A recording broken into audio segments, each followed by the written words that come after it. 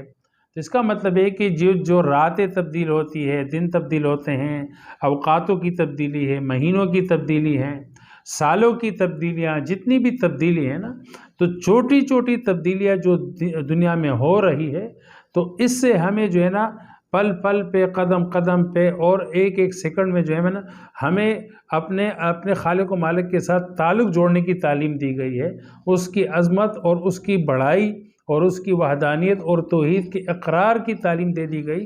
آپ مسنون دعاؤں میں جتنا بھی غور کریں گے وقت کے لحاظ سے سب کا خلاصہ یہ ہے کہ ہمارا تعلق اپنے خالق و مالک کے ساتھ صحیح رہے۔ خالق و مالک کے ساتھ ہمارا تعلق صحیح رہے گا تو ہماری دنیا بھی سکون کی ہوگی اور یہاں کا ایک ایک پل جو ہے ہمارا آخرت کے ایک دائمی زندگی لامحدود، مطلب ہے کہ تعداد میں نہ آنے والے سال یہ ہمارے بن کر رہیں گے۔